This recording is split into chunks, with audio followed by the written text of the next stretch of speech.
Salut, c'est Seko. Merci à tous de m'écouter aujourd'hui.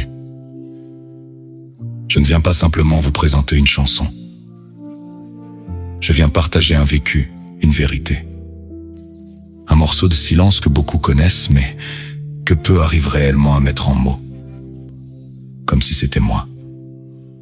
Parle des blessures invisibles, de ces moments où l'on finit par porter une douleur qui n'a jamais été la nôtre, mais celle qu'on nous a imposée.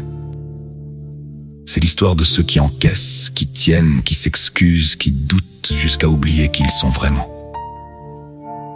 J'ai écrit cette chanson pour mettre des mots sur l'usure psychologique, sur la résilience, sur cette reconstruction lente quand enfin on comprend que l'on n'était pas coupable.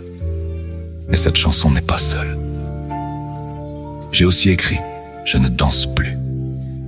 Cette prise de conscience fragile, ce moment où l'on comprend qu'il faut arrêter de suivre une danse qui nous détruit, une routine toxique qui nous enferme et nous culpabilise. Et puis, je t'ai jugé trop vite.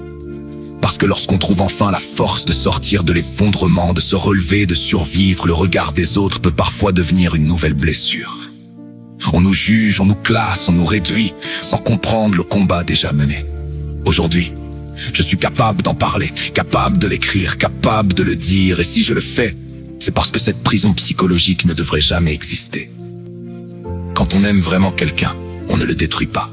Et lorsqu'une personne nous fait subir cela, ce n'est pas de l'amour. À toutes celles et ceux qui ont vécu ou vivent encore ce genre de douleur, vous n'êtes pas seuls. Il existe un moment où l'on trouve la force de dire stop, un moment où l'on comprend.